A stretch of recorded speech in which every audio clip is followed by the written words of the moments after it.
nuestro país es bastante reactivo. Después de que pasan cosas lamentables, se van tomando decisiones o se van escuchando a los vecinos particularmente. Es lo que pasa en la ruta 156 o la ruta de la Madera, donde hace algunas semanas atrás lamentablemente un adolescente fue atropellado cuando se iba a dirigir a su establecimiento educacional. Lamentablemente cruzó por un paso no habilitado y fue atropellado, perdiendo la vida en el lugar, lo que generó de inmediato una reactivación también de una petición histórica que han hecho los vecinos del sector para mejorar precisamente los cruces, instalar semáforos o de alguna manera disminuir la velocidad de los automóviles que circulan por acá. Es por eso que está con nosotros Fernanda Sotomayor de la Junta de Vecinos El Recodo, Sandra Fuentes también de la Junta de Vecinos de Idahue y también Patricia Méndez de la Junta de Vecinos de Pedro de Valdivia Sur para hablarnos precisamente sobre las necesidades de esta ruta que es urbana y que necesita mejoras constantes y que ustedes antes, lamentablemente, de este accidente ya lo estaban pidiendo. ¿Cómo están? Bienvenidas.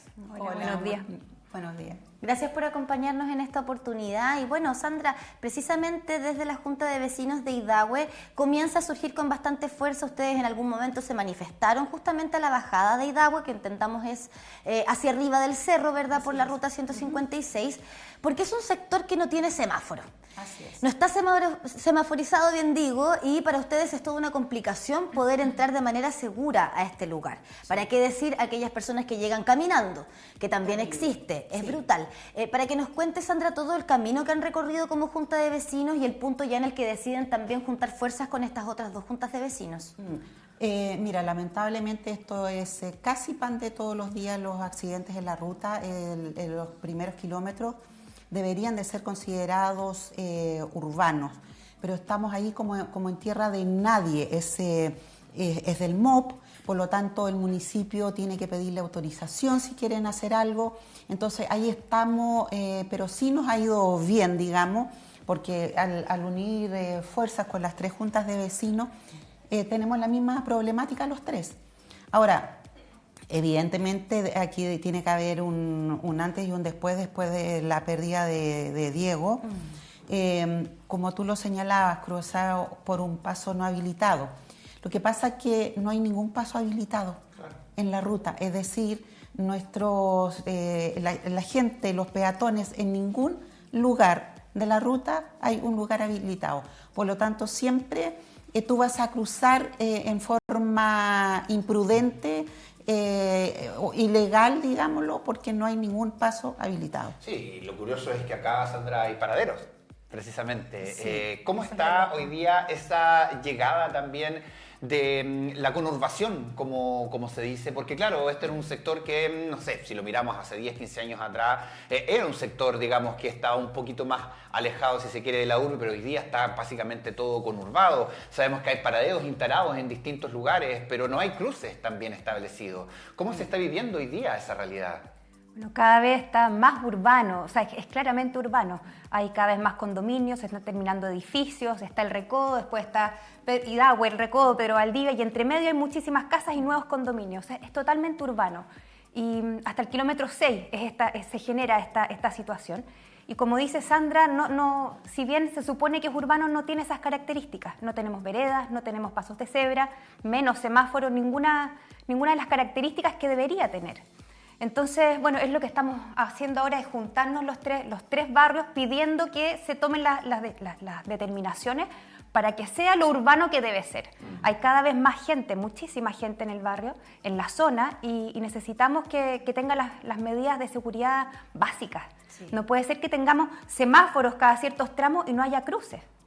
Ahora, Fernanda, precisamente entiendo que el accidente que sufre Diego Ramírez y que termina con su muerte es precisamente a la altura del Valle del Recodo. Sí. Entonces estamos hablando de que hay un sector muy grande, el Recodo tiene muchos años además en el lugar, no es un sector nuevo, a diferencia del edificio, 50 años. Hace 50 años que están cruzando para la normativa de manera imprudente, y lo ponemos entre comillas porque, como bien han dicho ustedes, no hay ningún cruce habilitado. O sea, este joven no tenía otra opción que cruzar donde lo hizo para poder llegar al paradero que está ahí mismo. Así es. Sí. Bueno, hace un par de años atrás se hizo un remozamiento de la ruta, por decirlo así, y se armó un par de bahías nuevas, y eso frente a cada uno de nuestros barrios, bahías para que pare la micro, y se pusieron los paraderos desplazados, y hay una pseudo pasada, en el fondo hay unas balizas pero que nadie respeta, no hay paso de cebra. ¿Te fijas? Ahora, Diego llegó y cruzó frente al paradero y en realidad no estaba la pasada, aunque hubiera cruzado un poco más allá, no hay paso de cebra. Claro, no tenía opción. Claro, no hay pasos de cebra. Entonces, al final, da lo mismo el accidente peatonal que haya en la ruta, siempre va a ser culpa del peatón. Sí, y además también que hay, además de viviendas, hay restaurantes hacia allá y a muchos veces... restaurantes, discotecas, mini market, hay un montón de... Y cuando vienen otras desde Concepción, digamos, intentan ingresar, a veces hay maniobras que pueden generar accidentes porque tampoco están las condiciones para que doblen de forma segura. Patricia, ¿cómo se vive también ahí en Pedro Valdivia Sur? Nuestro barrio yo creo que es un poquito más antiguo que el Recodo. Yo creo que Pedro Valdivia Sur debe tener más de 50 años. Y aquí agreguémosle algo, una anomalía que está... Antes la micro de Recodo, Rengo Lientur Recodo, pasaba cada 15 minutos, religiosamente. Ahora, con suerte, cada media hora, cada una hora. Entonces, si la micro hubiese pasado, también Diego no habría tenido por qué salir a cruzar la calle. O sea, perder la micro significa perder una hora de viaje. Una hora de viaje. Entonces, hay muchos factores que influyen acá. O sea, ¿su sector es el que está más conectado hacia el puente No, Yacolé, el nuestro está en el kilómetro 3,5. Nosotros estamos en el 3,5. 3,5. Entonces nosotros además tenemos salida por 2 calles.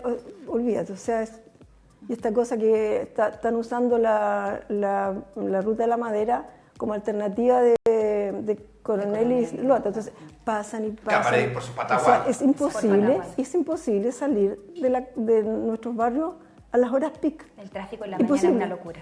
Imagínate un peatón. O sea, uno hace cambio de luz y hay alguna persona amable que te deja pasar. Claro.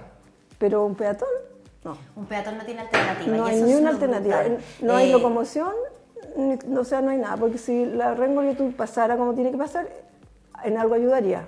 De todas maneras, acá son varios temas, ¿no?, que se cruzan y que finalmente generan esta sensación o esta situación insegura para ustedes como vecinos de los sectores. Sandra, para que nos cuente, el viernes pasado, y así se había anunciado también, nosotros lo contamos a través de nuestro departamento de prensa, se pudieron reunir con la autoridad del MOP aquí en la región del Biobío. Hugo Cautivo, Seremi, ¿cierto?, de esta cartera, que nos acompañó justamente ese viernes antes de reunirse con ustedes, para que nos cuente cómo se dio esa reunión, en qué consistió y qué sacan en limpio ahora. Lo que sacamos en limpio es de que tenemos que tener vamos a hacer una mesa de trabajo, ¿ya? Porque aquí hay varios entes involucrados. El MOP, Servio, Municipalidad y la unidad de transporte. Así que hay que empezar a trabajar. De hecho, en estos momentos parte de nuestra directiva está en una reunión con la municipalidad, junto al diputado Bobadilla, creo, ¿no? Porque esto, por si acaso, y queremos dejar súper en claro, esto no tiene nada que ver con un tema político, nada, sino que han sido ciertas autoridades que se han acercado, como te dijera yo, a tratar de ayudarnos, y se los agradecemos pero infinitamente. El senador Van Rieselberghe, Eric Aedo y Sergio Bobadilla. Así que ellos nos están ayudando a gestionar para que esto también avance y no quede como una buena intención. Después pasa el tiempo y todo queda y todo se muere con el tiempo. Ahora, importante, perdón, lo que usted señala, Sandra, porque finalmente estamos hablando de distintas veredas políticas, así es. Desde diputados al senador también por el Biobío, que es es el senador Van Rieselberghe, están en esta ese causa. punto quiero hacerle hincapié, porque qué triste que tengas que decir esto, no tiene que ver con algo político. Así es. Porque son nuestros mismos políticos los que hoy día nos están haciendo hacer esa separación, cuando finalmente ellos deberían cubrir todo lo que nos pasa, más allá de si pensamos o no como ellos. Y es triste tener que hacer esa división. Esto no es nada político, es un tema de ciudadanía, y esperemos que todos los parlamentarios entren, así como también aquellos senadores que no se les ve mucho en nuestra región y que fueron elegidos precisamente para cuidarnos. Y ahí, en ese sentido, ¿han sido escuchados anteriormente? Porque esto ha tomado fuerza lamentablemente después de un accidente fatal, pero no es el primer accidente fatal que ocurre, ni atropellos también que han resultado con otro tipo de consecuencias. ¿Han sido escuchados en este caso por el municipio, que es el primero que tiene que levantar estas peticiones? Mira, la verdad es que el municipio, independiente al gobierno de turno que haya tenido el municipio, ha intentado apoyar, ¿ya? Pero como la ruta es del MOP, queda de brazos cruzados. Y por eso es que estamos pidiendo apoyo y hemos tenido el apoyo de distintos parlamentarios, porque es más allá, o sea, hay que hacer un cambio legislativo incluso, ¿ya? Al ser una ruta del MOP, el municipio no puede llegar y actuar. Ahora, sí corresponde que sea el municipio el que haga la gestión, no deberíamos ser nosotros como ciudadanos, en el fondo como vecinos. Entonces, bueno, ahí estamos presionando para que el municipio también reaccione y de una vez por todas ahora, lo que nos indicaban desde se hagan las gestiones. Justamente era eso, ¿no? Que el municipio tiene que levantar un estudio, un estudio de lo que pasa en este tramo urbano de la Ruta 156. Y que con ese estudio, a su vez desde el MOP, pueden comenzar con las gestiones, ¿cierto? Para determinar qué es lo que se puede hacer en la ruta, más allá de instalar señalética. Y ahí me gustaría preguntarle, Patricia, ¿qué esperan ustedes como medida concreta? Porque también entendemos que para eso se disponen las mesas de trabajo, ¿no? Porque ustedes quizás pueden decir, instalen semáforos, y desde el MOP decir, es que aquí un semáforo haría un daño más grande que un bien. Para que nos cuente qué piden ustedes. Mira, lo que nosotros esperamos, que esto sea lo más rápido posible y que no tenga que haber otro incidente fatal como para que se tome en cuenta, porque si no fuera, desgraciadamente, si no, no estaríamos acá, ¿sí? Mira, y nosotros, además, o sea, ojalá que nuestros compañeros estén allá en la municipalidad y sea algo fructífero. Y esto empieza a caminar luego. Necesitamos cosas ya. Ahora viene el invierno, las lluvias, la neblina, porque ese camino es muy neblinoso. Entonces, no hay riesgo, no hay iluminación, no hay nada. Entonces, esperamos que ya, oye, por favor, hagan lo que tienen que hacer nomás, pues eso es lo que tienen, hagan su pega. ¿Falta voluntad? Hay cosas que Yo creo que eso es falta de voluntad. ¿Como cuáles, por ejemplo, que ustedes están proponiendo? Semaforización es una, pero también lomos de toro. Luminarias, sí. Nosotros, por ejemplo, en Idagüe no tenemos ni siquiera, como te dijera yo, paradero de micro, en ninguna parte, porque es tan corto, o sea, es tan angosta la pista, de que lamentablemente la gente que espera a micro lo tiene que hacer a intemperie. Así que es terrible. Ahora tenemos nosotros, y esto va a ser un caos, digamos, la empresa constructora, que ustedes ven el nombre, gran nombre en el cerro, ¿sí? Hicieron la primera hectárea de 17 hectáreas que tienen para construir. Claro. Y más allá también se ha construido mucho más. Claro. Entonces, ¿qué es lo que pasa con estas mega empresas? Ellos hacen la primera hectárea y una vez que la venden, ya comienzan con la segunda. Entonces ya no tienen ningún vínculo con la primera etapa, ¿ya? Pues es lo mismo que pasó camino a Coronel. Entonces ellos se lavan las manos y dicen, no, pero si esto ya no es nuestro. Entonces, se la saben por libro, por ejemplo, con la cantidad de estacionamientos, ¿no es cierto? Porque hacen menos de lo legal, ¿para qué? Para evitar el estudio de impacto vial. Simple. O sea, son 250 y ellos hacen alrededor de 240, 230 ya para la recepción. ¿Ya? Y después el problema no es de ellos, se lavan las manos, no, que esto ya no es nuestro. Lo que no significa que los residentes de esas casas o de departamentos no tengan vehículos, solo que no tienen el estacionamiento, y es un tema que pasa aquí también. Muchos edificios deciden construir menos estacionamientos, claro, pero finalmente son vecinos que igual tienen que buscar dónde dejar sus autos, van a estar circulando por ahí exactamente igual. Así es. O sea, es toda una problemática que, como bien decía Fernanda, quizás implica ir un paso más allá de las medidas concretas en este caso en particular, sino que habla de un tema legislativo aquí. Exacto, y es lo que le estamos pidiendo. O sea, de partida, la ley dice que cuando las rutas son del MOP, es el MOP que tiene que hacerse cargo y tomar todas las medidas necesarias. Pero hay que hacer un cambio para que no sean una excepción lo que necesitamos. O sea, no necesitamos una excepción, necesitamos que se haga de forma legal para que esta solución se pueda hacer a todo lo largo de Chile. No solamente en este caso, ¿te fijas? Sí, claro. O sea, hay que solucionar el tema de base, para no estar pidiendo excepciones cada vez que uno necesita una solución como esta. O cada vez que fallezca algo. O sea, si es una zona urbana que tenga las características urbanas. Es que ese es el punto transversal, porque claro, se pueden dar soluciones puntuales a lo que significan los sectores más complicados, pero claro, esto pasa en todas partes.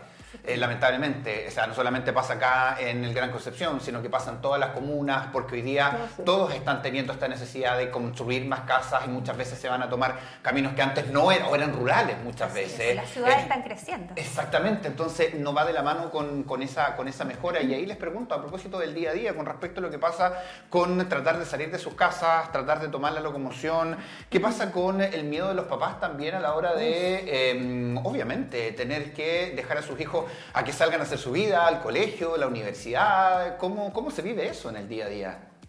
Eso es lo que te explicaba recién, o sea, ya micros nosotros no tenemos. Cada una, imagínate cómo se va tu hijo a la universidad o al colegio. Si la micro se demora y se pierde la micro. Desde la pandemia pasa cada 1 hora la Rengolientur. Entonces ahí tiene que atravesar la calle para tomar la de Santa Juana, que pasa con más... Pero ahí viene llena, no te para. Claro, es que tiene otro fin, digamos. Porque viene de Santa Juana, lleno. Pasajero. Entonces... O sea, la calidad de vida también... No, entonces no hay... Entonces ahí, si ya a esa hora ya que todos van a sus trabajos, tú no puedes ir a dejar el colegio, o sea, es complicado. Y ahí lo conectamos con el hecho de que hoy día estamos con una ciudad, y sobre todo San Pedro, colapsada en cuanto a los automóviles. Así es. Aquí bueno, hay una respuesta otra cosa importante, el tema de las ciclovías, que no lo hemos hablado. No tenemos ciclovía tampoco, pero hay mucha gente que se mueve en bicicleta y que podría ser una solución para descongestionar un poco la ciudad. O sea, de partida que la gente ocupe la locomoción colectiva, se baje de los autos particulares y ande en micro y ande en bicicleta. Y son dos cosas, acá no, o sea, lo hacemos, yo lo hago con un riesgo enorme, pero es sumamente peligroso. Y ahí es donde muchas familias hacen el esfuerzo, se compran un automóvil o le compran un automóvil al joven para que haga sus cosas y no terminamos nunca. No termina nunca. Sí. Y de hecho ese es otro tema, porque claro, estamos hablando, Idahue es un barrio que tiene que uno subir hacia el cerro, ¿cierto?, para poder llegar a las casas. En el Recodo también nos encontramos con un barrio que está un poquito más hacia el interior, ¿verdad? No directamente a la ruta, lo mismo que pasa con... Estamos en la misma condición. Exacto, sí, pero sí hay que decir que en el tramo urbano de la Ruta de la Madera también hay viviendas que dan directamente a la ruta. Sí, está ahí mismo. Hay directamente a la ruta, y para aquellas personas llegar, por ejemplo, a sus casas hoy día también es complejo. Es un peligro. Absolutamente. Es un peligro constante. Salir. Sí. Porque claro, quizás los dueños de casa, ¿cierto?, tengan la opción, obviamente, de dejar sus vehículos adentro de la casa. Pero ¿qué pasa si reciben visitas? ¿Qué pasa si tiene que llegar algún vehículo de emergencia? En esos casos se tienen que quedar afuerita, ¿no?, directo al lado de una pista que se ocupa realmente como una carretera, porque tampoco es que haya conciencia respecto de que en ese tramo la velocidad máxima es de 50 km/h. Así es. Entonces ese es otro tema que se suma quizás a esta conversación respecto de los 3 barrios que nos acompañan. Sí. También otra cosa importante es que les han dado patente a distintos emprendimientos, no sé, restaurantes, cosas deportivas, y están frente a línea continua. Y la gente llega y cruza en línea continua. O sea, también eso es una locura. Porque debería haber además retornos. Por último, que diga, si quieres doblar acá, el retorno está un poco más allá. Pero no hay retorno. El único retorno es en el Recodo, y tampoco hay señalética que diga que esa puede ser una alternativa de retorno. Y ese es para un restaurante específico. Ese es para un restaurante específico, claro. Que en este caso podría funcionar solo para ese restaurante. Pero la ruta no está pensada y no se han buscado soluciones. Y se siguen dando patentes y permisos para cosas comerciales en una ruta que no está hecha para eso. Hay un strip center bastante grande. De hecho, los 4 muertos que tuvimos el año pasado en nuestra ruta fueron por una discoteca, que ya está cerrada, pero no sabemos por qué. Esa discoteca no tiene acceso de la discoteca. Se meten por la casa de los vecinos, en línea continua, porque hay una curva. Entonces, ¿cómo existe eso? No, y han habido automóviles que terminan, como se dice en buen chileno, incrustados, ensartados en las casas. En las casas. Porque no se respeta la velocidad. De la misma casa de la vecina al lado, un auto metido en su cerco. Y ahí ustedes suman el tema del concepto en lo motor, además de lo que significa obviamente el semáforo, que es para poder cruzar, digamos, con seguridad. Bueno, por eso es importante la mesa de trabajo. Hay que buscar las mejores alternativas dependiendo de cada uno. Yo creo que en Idahue puede ser semáforo. Nosotros, por ejemplo, podría ser quizás los resaltos, los lomos de toro con paso de cebra entre medio. Y así hay que buscar para Pedro Valdivia cuál es la mejor alternativa. Con los técnicos que tienen que apoyarnos para buscar la mejor solución. ¿Y ahí se han sentido también respaldados por el municipio precisamente para ir a enviar a esos técnicos? Estamos empezando, así que no podría decir estamos, no, porque... Pero ustedes llevan años con esto. Sí, pero es que recién ahora estamos acá, primera vez, así como juntas de vecinos unidos. O sea, ahora nuestros otros vecinos están en la MUNI. O sea, ahora recién está empezando esto, pero te podría decir, no sabemos cómo nos va. Sí, pero es muy importante lo que dice Patricia respecto también de lo que se ha generado a partir de esta problemática lamentable, porque aquí no hay que olvidar, no hay que pasar por alto que hay vidas que lamentablemente se perdieron, producto de las condiciones de la ruta. A propósito, nuevamente, como ya lo hemos hecho en reiteradas ocasiones, enviar nuestras condolencias a la familia, particularmente de Diego, que fue el último fallecido en esta ruta. Pero claro, hoy día ha surgido esto, ¿no? Las 3 juntas de vecinos se juntaron. Además, bueno, también hemos hablado mucho con estos paneles que de pronto uno piensa se va perdiendo la vida de barrio, se va perdiendo esa comunicación entre vecinos. Esto nos demuestra todo lo contrario.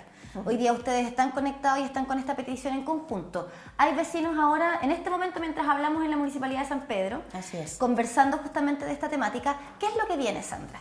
¿Cuáles son los pasos a seguir o cuál es, si se quiere, la carta Gantt de ahora en adelante para ustedes como juntas de vecinos? Primero que nada, conformar esta mesa de trabajo, ¿ya? Y hacerlo lo que nos estaban, como te dijera yo, diciendo los diputados, las autoridades, es que hay que pedir plazos, ya no así como vamos a hacer una mesa de trabajo, así. No, ellos quieren, digamos, con fecha, como dices tú, una carta Gantt que esté muy clara para definir en el corto, mediano o largo plazo qué es lo que podemos obtener. Pero nuestros vecinos en general, de las 3 juntas de vecinos, están cansados y ustedes no sé si están al tanto, nosotros hace 2 fines de semana nos tomamos la calle, ¿no es cierto? Y posiblemente si no somos escuchados vamos a seguir y va a ser un día que vamos a dejar la escoba, nos vamos a tomar algún puente o algo por el estilo. No queremos llegar a eso, ya, porque no le hace bien a nadie, pero si no nos escuchan, son las familias, son que corren riesgo, trabajadores, y ya basta. Nosotros también tenemos un muerto, lamentablemente el 2008, y siguen, yo creo que en cada barrio tenemos, como dijera yo, vecinos que ya no están. Sí, sin duda, y a eso se le suma también la problemática de inseguridad del otro punto de vista para esos sectores que también se sienten pasados a llevar también por las autoridades, porque se hace una discriminación también muchas veces por sectores en las comunas y obviamente San Pedro es así. Reiterar entonces el llamado a quienes tengan que tomar la decisión finalmente para que los escuchen y a los mismos vecinos también del sector. Me imagino que también es importante unir más a aquellos que a lo mejor están un poquito alejados de la Junta de Vecinos para que sean partícipes de esto también, ¿o no? Sí, pues queremos que todos participen. La verdad es que en el Recodo tenemos una comunidad súper afiatada. De hecho, la pérdida de Diego nos tiene muy conmocionados. Era un chico muy especial y esto mismo nos ha unido más. Yo quiero aprovechar de mandarle las condolencias y que cuenten con todo nuestro apoyo. Mayra y Hugo, los papás de Diego, y el Lucas, el hermano chico, que los queremos mucho, estamos con ustedes y nada, pues, queremos estar juntos como comunidad y vamos a estar juntos y ahora tenemos además las otras 2 comunidades juntas, así que yo creo que tenemos que hacer fuerza para que esto no vuelva a ocurrir, enormemente por haber venido a Matinal Nuestra Casa, Patricia, Fernanda, Sandra, éxito, porque sabemos que esto se va a traducir también en más seguridad para nuestros vecinos del Gran Concepción, así que muchísimas gracias, a cruzar los dedos, como dice Patricia. Gracias. Y vengan a vernos también, nosotros siempre tenemos las puertas de Matinal Nuestra Casa abiertas para estas temáticas, para que ustedes se comuniquen con nosotros, porque la idea es poder recoger precisamente esas problemáticas y planteárselas a las autoridades. Estuvimos hablando con el Ceremi precisamente de esta materia y era necesario poder hablar con los vecinos también. 11 de la mañana con 36 minutos, seguimos.